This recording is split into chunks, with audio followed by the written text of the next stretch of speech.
Well, welcome you guys to Close More Calls. I actually know both of you on here live. I might not know everyone watching the replay, but welcome. This is going to be a quick webinar today where, I've got no pitches here. I'm not selling anything. I just wanted to start 2025 by teaching you something that I hope you all can master this year because it's a skill that's going to help you grow your business. Okay. It's how to close more calls. And that right there could already seem like jargon to people. What do I mean by close more calls? I mean, sell more clients on your services via talking on the phone, face to face, or even on a Zoom call. Okay. This is not going to be a webinar where I teach you how to write sales posts or sales copy or sales videos or sales websites. This is about when you finally get a lead coming into your business, how can you sell that lead on the phone, on Zoom, in a one-on-one experience, okay? I've got lots of years of experience doing this, and I've got a five-step method that I can't wait to teach you all today. All right, so welcome. If you have any questions throughout the webinar, please feel free to ask. If you're watching the replay and you have a question, write it down and send me an email afterwards. I'll have my contact information for you. I want to make sure that I'm addressing anything that you feel that I breezed over or I skipped. I want to make sure you're all getting the most out of this. Okay. What we're going to cover today is what are sales calls and why are they so important? Just so you know, that is a true blue typo right there. Human made this webinar. Then I'm going to move on to my five-step method for running a successful sales call. I've got a lot of examples in here so that you're going to be able to jot down notes and create your own template for running a sales call for your business. At the end, I've saved time for Q&A, and if that's it, then we're all done and we can scurry off to the rest of our Thursday. So, for those of you who don't know me, I'm Ashley Avis. I'm the owner of the online marketing agency, Ashley Avis Marketing. I'm also the host of the Ashley Avis podcast. If you like my voice, I have over 95 episodes that you can listen to with free marketing advice to help you grow your business. And I'm from Niagara, Ontario. Let's just bump right into this. What are sales calls? So, for some of you that aren't offering these yet, you might be wondering, well, what are they and how can they help me grow my business? They are like a complimentary call or a consultation that's offered by a service provider in order to present their offers and gain a new client. In a nutshell, it's that meeting or that conversation that happens, not in the DMs, not via email. It's something where you can it's one-on-one. It's usually either 15 minutes to even an hour where it's complimentary and your goal is to make sure you found somebody that's aligned with your business that in you can actually help them solve their problems with your offers and then sell to them, present the prices, and get the yes. They're so important for your business because look at that, another typo. That's just that's just me Russian. Okay, sorry about that. They're important for your business because when you're on a call with someone and you've got that one-on-one time set aside just for them, not only do they get to hear your voice, feel your personality, understand that you care, you also get to tell if you guys are vibing together, if you guys have the same values, or if you guys are connecting well, and that would be a key indicator if you guys are going to work well together in the future. I also highly recommend these if you're trying to sell higher ticket offers that require more of an investment, whether it's time or money. So if you're trying to sell something that's more than you've ever tried to sell before, or it's a long-term commitment, like a 1 year contract, for example, or a 6 month contract, you probably want to communicate with that person before you all sign on the dotted line, right? And you're going to be able to communicate far more value in that sales call. You're also going to be able to close more, okay? As opposed to trying to convert from an email or a sales page on your website, you're going to be able to address their needs and their objections on that call in that moment in time with integrity. That's what I'm teaching today. So that you're going to be able to close more or get more sales. I have a podcast episode on the Ashley Avis podcast. I forget what number it is, but you can go and find it. It's how It's my secret to hitting 10K months. And in that episode, I talk about sales calls. If you want to sell higher ticket offers, you need to do some one-on-one work. You have to save time in your schedule to talk to your leads on the phone, in person, or on Zoom. It really does make a difference. Now, booking sales calls is usually a service provider's number one call to action on their website if they are trying to sell these higher ticket options like coaches or designers, right? We want to have that book a call be the number one call to action on our site. And if you look on mine, it's all over there. It literally goes straight to my Calendly booking link so that they can get a spot on my calendar that's convenient for them and for me. And then I can be like, sweet, I got a sales call coming. And then I head into my 5-step process. Now, a lot of business owners are not offering sales calls right now because A, they feel like all the information that someone would need to sign up or to be sold on this offer is already on their website or it's already in their social media post. There couldn't possibly be anything else that someone would want to know about me in order for them to make a buying decision. Okay, so that's like a mindset shift, okay? You already think that your website's converting really well, so they don't offer sales calls. Or maybe they don't have time to run them. They don't offer them right now because they are fully booked. They don't want to grow their business anymore. They're not trying to sell anymore. Okay. So, for example, if they're like yoga teachers, because that's what Melanie teaches yoga here, their classes are full, their workshops are full. They do not want any more new clients. Okay. Or maybe they're not running sales calls because they aren't confident in running them. They're scared. They don't want to hop on the phone with someone. They have that fear of rejection. They don't know how to even run a sales call. And if that's you, I'm really glad you're on the webinar today. Now, just so you know, in the 5-step process that I'm going to teach today, it's applicable to um, the whole sales process in general. So if you're already listening now being like, I don't sell super high ticket offers, or I don't need to sell something that like that that requires that big of a time investment.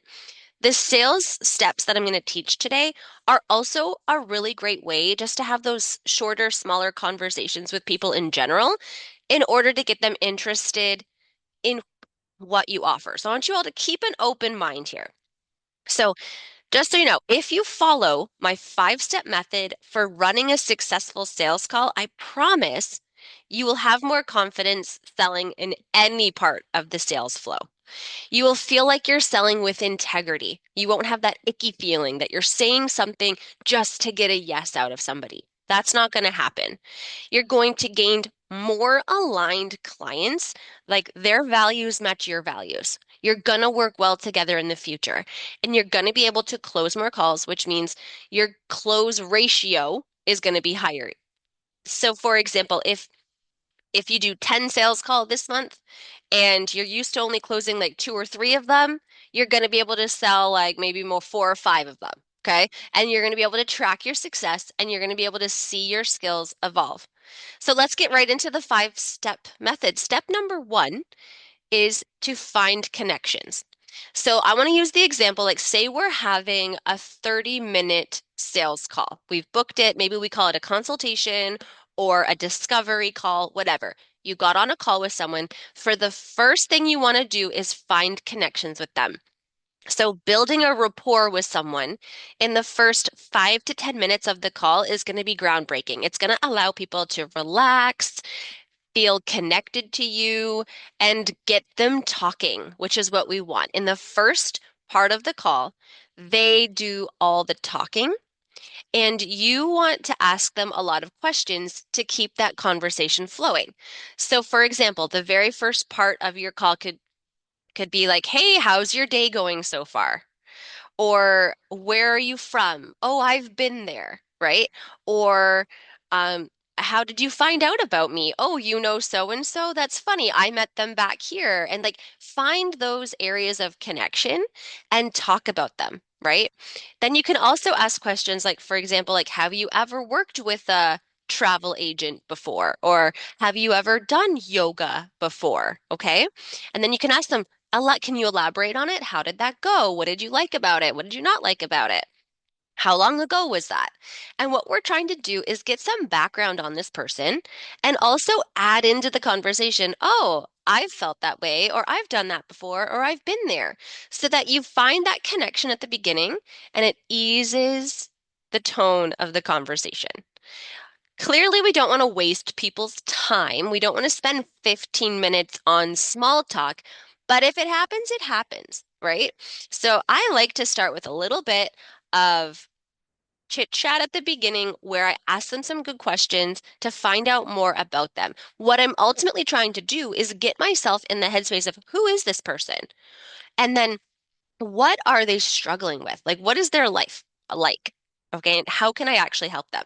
Which kind of leads into step number two. Step number two is so important, okay? This step number two is called needs, goals, time frame, why. I want to preface this by saying I learned how to sell one-on-one like this with my years of experience working in a very competitive industry. Okay. I worked in the fitness industry and I sold memberships and personal training. It included a money investment and a time investment. And someone would come into the gym and I would sit face to face with them and I would not give them a tour of the gym and explain all of the membership options that we had and all of the personal training options that we had until I figured out this. It would save me time, it would make everything feel more custom to them, and I would understand how I'm helping them, and it felt really good. So what I would do is I would start to ease the conversation into why they came into the gym that day. For you, it's why are you on the call right now? What made you want to book this call today? And that can bring the conversation into this area, this needs, goals, time frame, why. Our goal is to find out what they need. Okay, so like say for example, when they came into the gym, they needed to lose weight. What was their specific goal? Their specific goal was they needed to lose 20 pounds. And when did you want to accomplish that by? You need a date on the calendar, okay, to make this real, right? So they'd say, oh, by 6 months from now. And I'd say, why? Why do you need to lose 20 pounds in 6 months from now? And I would pull that June date on the calendar up and I'd be like, what's so special about this day? Or what's so special about this goal? And that's when the conversation really starts, okay? That's when they really do the talking. And if you've done a good job at building rapport with them and easing them, getting them to open up in the first little bit of the conversation, this is where they'll feel more comfortable and willing to share with you. So you can ask things like, how long has this been a goal of yours? Do you have any supporters helping you out with this goal? How will you be able to tell if you've reached your goal? What will it feel like when you hit this goal? What happens if you don't hit this goal? Have some of these questions written down because you might get a little like choked up halfway through, like, what do I, okay, they told me they want to have the best Disney trip ever because Scott here is a Disney travel agent and they want to make the most memories they can and have everyone be happy and get to do all the rides they want to do. And the time frame is when they want to go on their trip in March. Okay, so why is this so important to you, right? Have a couple questions that you like to ask people that's about them. It's not about, okay, well, sorry, it's not about you and what you offer yet. We're not onto your packages just yet. We're making this about them. Okay, so we're asking all these things. And I'm going to give you some tips later on how you can really ensure that they feel taken care of in this part of the call. But for now, I just want you to know that you need to find out what do they need, what is their goal, when do they want to achieve it by, and why. And this is going to be the hot button later for when we get to step number 5. Okay, so let's just keep moving along here. So we want to ask questions to find out specifically what is their problem. Then when we get to step number 3, that's when we're going to feel this shift in this conversation. So this is where I'd say we're at least halfway through our call, 15 to 20 minutes in, maybe. And this is when we want to switch and we want to start doing most of the talking now. Okay, so with integrity, I want you to recommend your services that only help them achieve their goals based on their time frame and why they want to achieve it. So for example, I have probably 7 or 8 different offers in my offer suite. I don't advertise all of them, but when I'm on a sales call with someone and they're saying all of this thing about how their need and their goal and their time frame and why is all about their website, I'm not going to spend time on that call talking about my social media management offers. That makes sense, right? You want to figure out, okay, quickly looking at the offers that I have based on your goal, these are the ones that can help you. And it's good to have 2 or 3 options that you can recommend so that you're not overwhelming people with like 4 or 5. Okay. You don't want them sitting there being like, that could work for me, or that could work for me. You want to have 2, maybe 3 options at most that you recommend to the person on the call. And if you have only one option, some of us might have only one.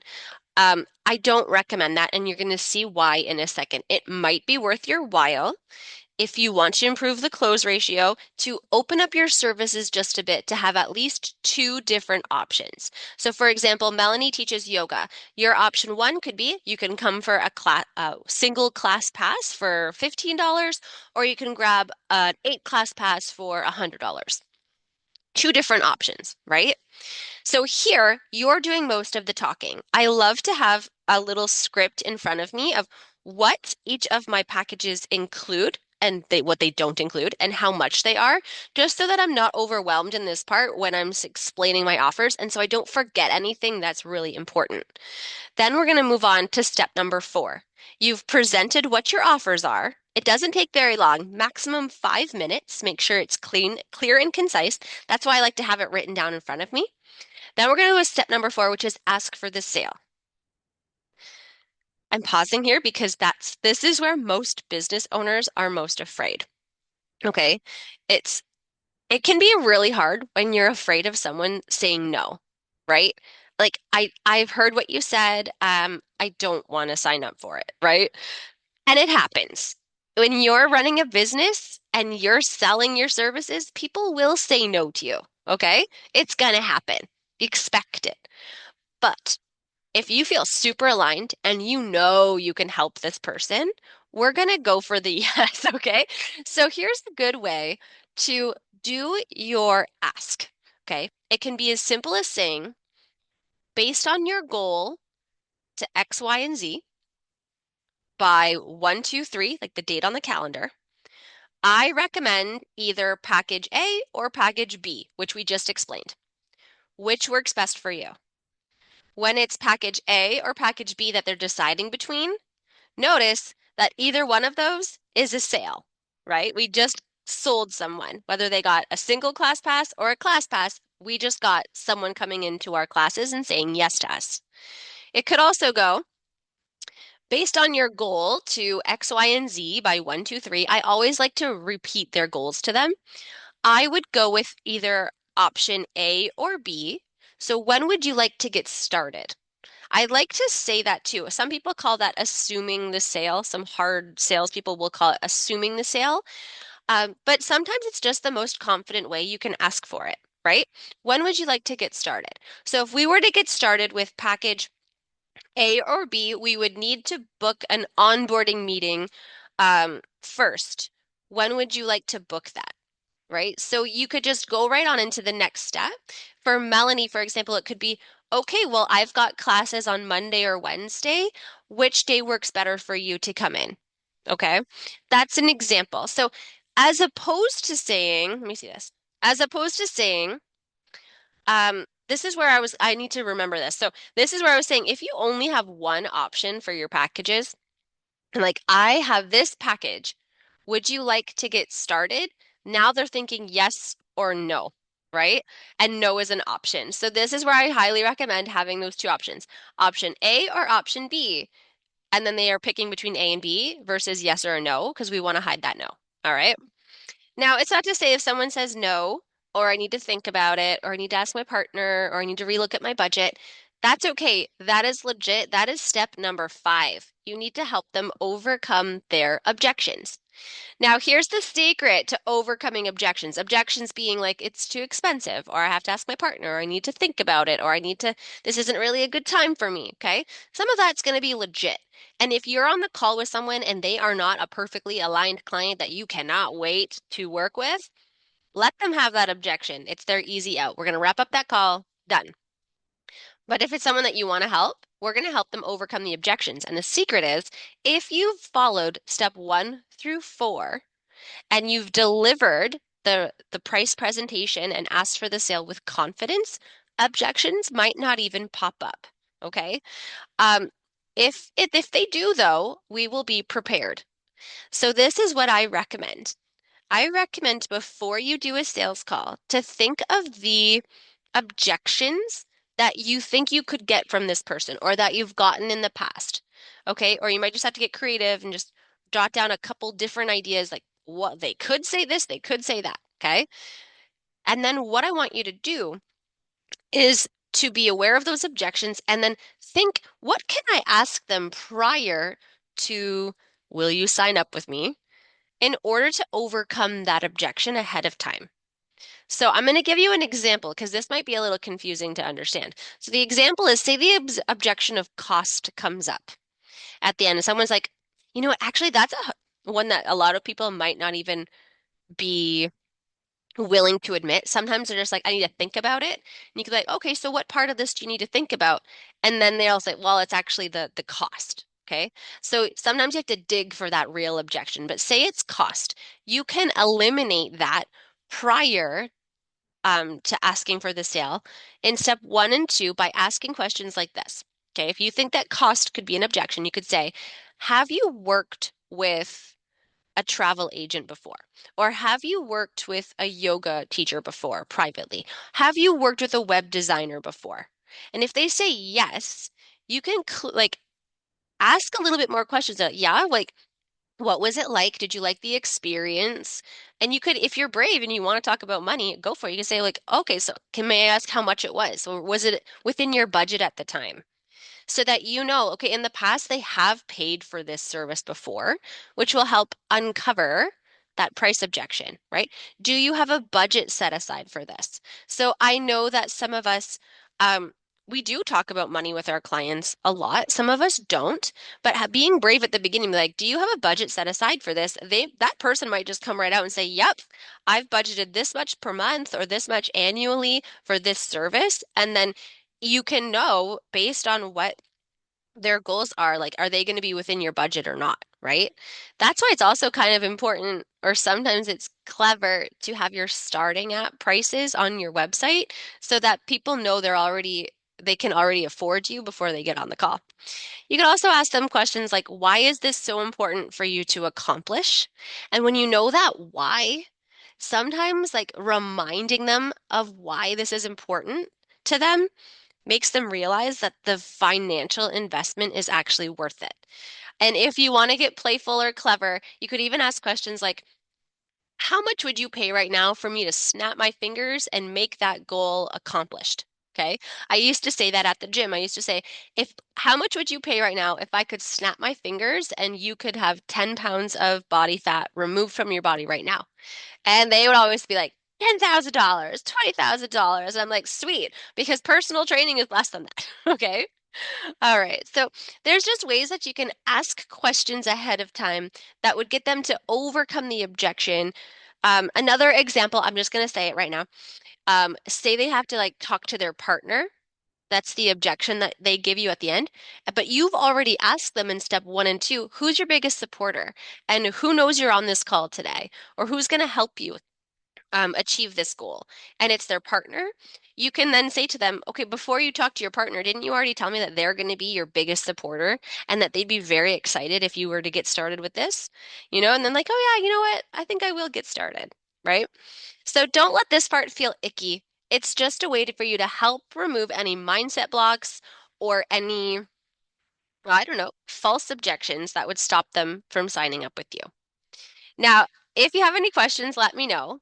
And based on some of the questions that I know some of you have had prior to the seminar, like I know like some of you had sent me questions ahead of time. Here's some tips I have to help you boost your confidence during a sales call. But just to recap though, the steps here are step number one, spend about 5 to 10 minutes finding connections with this person. Build rapport with them, ask those lifestyle questions here and get them to do the talking. Then ease the conversation into the specifics. What do they need? What is their goal? When do they need to achieve that by? Why is this important to them? Still allowing them to do most of the talking. Then step number three, that's when you start doing the talking. You recommend your solutions that you offer your packages. Take about 5 minutes, be very clear and concise, include your pricing. This is where you start to do the talking. Let them feel heard here. Repeat their words back to them by using scripts when you go into step four and asking for the sale. Have something that says, repeated back to them what their goal is, what they want to achieve, and by when, and then ask them either or option, multiple choice that asking for the sale, such you can get a yes. But if they say no, that's okay. Get ready to support them in making that decision by overcoming their objections. Those are the 5 steps. Now, it might seem like a lot, but honestly, you can fit all of that into a 30-minute call. And I feel that if you do, people will just be impressed by the flow of the conversation. Okay. Now, here's the thing. If someone gets on the call with you and just starts with, like, what are your prices? And like, you're just like, oh my gosh, this person is price shopping. And you know in your gut, okay, I don't want to work with this person. You could just give them your prices and hang up. Okay. Or you could do your best to hold off because it is better to find out what their goals are and when and why they want to accomplish them before you start sharing all of your pricing and packages. Okay. Sometimes someone's just like in a rush and they're like, okay, I just need to know what are your prices. It's happened to me before. And I say something like this, I'd love to share my pricing with you and my specific packages, but before I dive into it, can I ask? And then usually say something like, what made you book this call today? Or what is it that you want the most help with? And I start back into the conversation. I ask them a question, and it allows me to take control of the conversation again and get them talking and telling me the information that I need to know. Here's another tip, okay? Have your price presentation script in front of you. It's totally okay to read it, even if you're on Zoom and they can see you doing it, right? I could be like, oh, okay. You want to know about my web design packages? I have package A. It includes this, it's this, and it costs this much money. Like they're just like, oh, okay, it's legit. She's got it written down. Okay. It also takes away any of those nerves or that lack of confidence you might have when you're pitching yourself. So write it down, clear and concise. Super important. And then another thing, okay, when you're on a sales call and you get to that price presentation part or the ask for the sale part, talk slower than you think you should. Because chances are, if you're nervous, you're talking faster. For me, I feel like I'm a fast talker in general. So I need to be very aware of slowing my uh, speech so that I appear confident and not like a nervous wreck. Okay. I also don't want people to like miss something important that I'm saying. So I usually try to talk slower when I'm presenting my packages.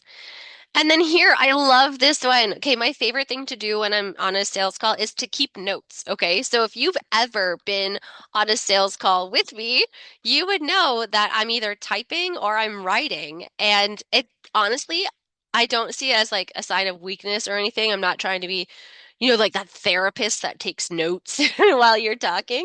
What I'm trying to do is just write down the important things that I need to know in order to help you. It shows that I'm listening, that I care, and it also saves me from having to try and remember everything that you told me as soon as the call is done. It allows me to then immediately start working with you if that's the right option, or write my follow-up for you if that's the route we take with the details that are correct. Okay, they're written in front of me. And then another thing here is I highly recommend if this is your first go at it, if you've never followed these 5 steps before, make a sales call template and have it in front of you with a few questions you'd like to ask for each section jotted down already. It'll just help you keep the flow of the call. Hopefully, it'll feel like you're that much more prepared and it'll impress the person that's on the call with you. Does all that make sense? I know everyone here is muted or watching the replay, but if a question has popped up in your mind and you want to ask it, please let me know. I want to make sure I answer it. So now what, right? Now what? You know you've got the 5 steps. You're going to make a template. You're going to write down some questions. You're going to run these sales calls. Here's what I recommend you doing from now and maybe even for the next 6 months to 12 months, okay?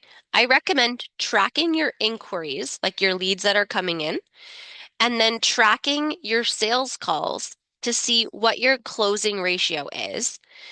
And also to track like where your best leads are coming from, and then to watch yourself get better and better. So it could just be having a Google Sheet or even a piece of paper somewhere that you don't lose saying, okay, I got a lead, like someone either messaged me on social media, sent me an email, or filled out that contact form on my website. That's a lead. Okay. Write them down and then find out how did I get that lead. So that way you know where your best leads are coming from and you'll know who your best leads are because in the next column, you could say what their goals are, write it down, what package you recommended, and if they signed up or not. And if not, what was their objection? Why did they choose to not sign up with me? That information right there is a very um, business savvy or responsible way of managing your sales. And all of us business owners, that have services, we are salespeople, right? We have to sell our packages in order to be in business. So having a way to track those leads and all that information that I just said, like where that lead is coming from, what their goals are, what you recommended, when they signed up, or why they didn't sign up. Having that information is going to allow you to get better and better and better. Okay? Highly recommend doing it. Now, if you're like, okay, Ash, this sounds great. I'm confident. I'm ready. I'm motivated to run a sales call. I just don't have any booked. If that's your thing, let me know if you do need help booking more sales calls. I've got lots of tips and advice. And if you actually want someone to manage that part for you, I have my services for social media marketing, web design, and lead management at ashley.avismarketing.com. All right. That's it for today, guys. Thank you all for coming. I know you got this. I hope you got something valuable out of this free webinar today. And I'd love to hear your feedback. If you loved it, if you hated it, if you have questions, I want to hear from you. Thanks, everybody.